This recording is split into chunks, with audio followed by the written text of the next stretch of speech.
dhaloonni keenya inni kana dura namoota baay'ee geessisiiseera. Dhaloonni keenya inni kana dura nama baay'ee beeksiseera. Dhaloonni keenya inni kana dura nama baay'ee bataskaara keessa haayeera. Dhaloonni keenya inni kana dura nama baay'ee akka isaan amantaa jallisan godheera. Kana booda lammata dhalachuu qabna. Lammata dhalachuu qabna.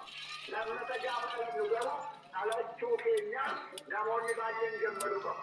Tajaajiltoonni mandii, uummanni mandii, diyaaqonoonni mandii, ijoolleen keenya lammata dhalatanii lammata dhalannee anumarraa kaafnee jira. Lammata dhalachuu keenya namoonni baay'een amantoonni sirna amantaa hin qabnes hundumtuu gammaduu qaba. Kanaaf lammata dhalachuu nu barbaachisa. Isa jedhu ergaa fi dabarsuu barbaada. Yoo lammata dhalanne malee nama kana gammachiisuu hin dandeenye.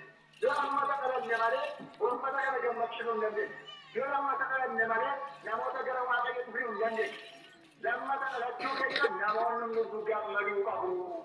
Anumarraa kaafee jechuudha. Inni taa'u nama guddaa ta'aa jira. Nama guddaa ta'uu qabna waliin. Yohaannis nama guddaa ta'aa waaqayyo duratti waan nama macheessu nu godhan. Kan nama macheessu dhugaa jiru waan hin. Durri nama macheessu. Taayitaan nama macheessu. Makiinaan nama macheessu. Gamoon nama macheessu. Waan baay'ee nama macheessu. Namni waan baay'ee nama machaa. Ongaruu kan ittiin machaa'u akka duukamoota, akka qulqulloota, sagalee waaqayyoo dhugaatii hafuura qulqulluudhaan kan machaa'u qabu. Kan machaa'u qabnu sagalee waaqayyootiin machaa'u qabna jechuudha. Egaan qulqulloonni sagalee waaqayyoon qulqullummaan hafuura qulqulluun waan machaa'aniif ofii isaanii raanfatanii sagalee waaqayyoon jecha abidda hoggataa turan, galaanatti hoggataa turan, billaan muramaa turan, foon isaanii waan irraanfataniif. Akkuma namni machaa'u daandii irratti qabu of hin beekne dhugaatii biyya lafaa dhufe isaan immoo jaalala waaqayyoo hafuura qulqulluudhaan machaa'anii abiddatti gatamaa turanii boolla leencaatti gatamaa turanii magaalli muramaa turanii galaanatti gatamaa turanii bineensaaf kennamaa turan kun maallee hafuura qulqulluun machaa'anii alquraan hin muntu isa jedhama alquraan hin muntu isaan machaa'u maali hafuura qulqulluun warra machaa'an jechuudha innis akkas taane fuula waaqayyoo irratti nama guddaa ta'uu qabna.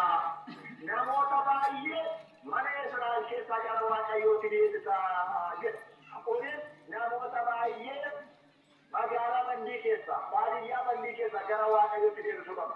Uummanni ajajamuu qaba. Uummanni sun Yohaannis bakkuma ajajamaa ture. Uummanni magaalaa mandii, uummanni baadiyyaa mandii abboota keessanii tajaajiltootaaf ajajamuu qabu jechuudha. Amma isaan isin tajaajilaa jirani. Amma isaan isin deebichaa jirani. Amma isaan isin beelaa jirani. Amma isaan isin rakkachaa jiranitti ajajamuu fi qabduu jechuudha. Isaan isin ajjeeffatanii isin isaan ajjeeffata. Ani isaan hin ajjeeffata, isaan hin ajjeeffata. Isin hin ajjeeffata, ani waaqayyo hin ajjeeffata. Waaqayyo hunduma keenyaaf kadhannaa keenya nuuf ajjeeffatu.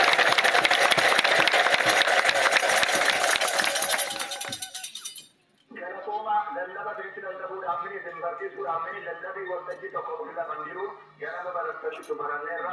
Egaa ijoollee koo ijoollee magaalaa mandii ijoollee mana firmuu jabaadhaa luba bakka deebaa luba asheebaa qabadhaa hundumti keessa fokkotaa wal ijaaraa mana keessan eeggata mana abbaa eeggata fardi abbaatu bareechate ijoollee fardi abbaatu bareechate haadha mana abbaatu bareechate.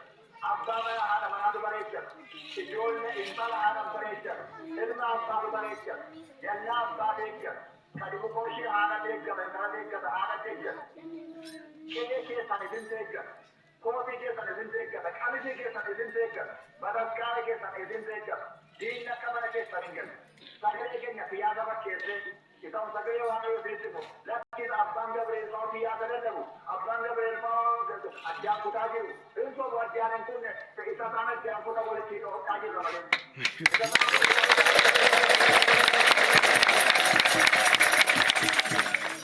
Isaan saba keenya bataskaanarraa kutan saba keenya bataskaatti deebisaa jirra.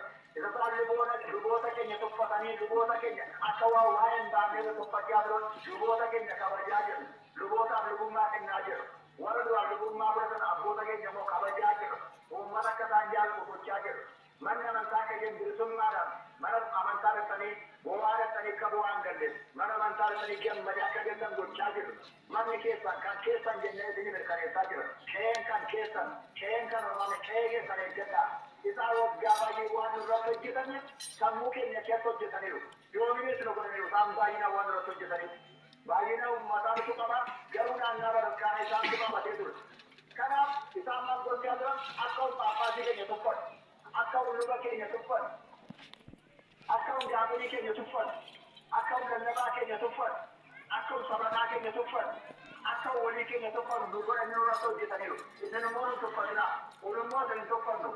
Lubi keenya kabajamaa, uummanni keenya kabajamaa, haadhaatiin keenya kabajamaa, barumsaan isaan caala, qulqullummaan isaan caala, beekumsaan isaan caala, uummata jaallachuun isaan caala, waaqayyotti dhiyaachuun isaan caala, isinis isaaniin caala, luboonni isaaniin caala, luboonni keenya isaaniin caala, luboonni keenya luboota isaanii caala, amantoonni keenya amantoota isaanii caalu, waliin tuffatinaa beekaa akka wal tuffannee waliin dhaggeeffanne akka tokkummaa hin hojjenne nurratti hojjetanii kaansiba lana birrii lana waan xixiqqoo godyoon tubamaa fi godyoomina didaatin immoo gochumaa dida akkuma Museen didee mana Waaqayyoo keessaa ba'e mana mootichaa jiraatee saba Israa'eliin garboomsee saba Israa'eliin ajaja jiraatee diddee saba Israa'el wajjin beelaa akka birabe isinis luboonni saba keessan wajjin beelaa godhadhaa. Amantoonni immoo luboota keessan kabaja, anaan kabaja, ani isinan kabaja, kana jeefana.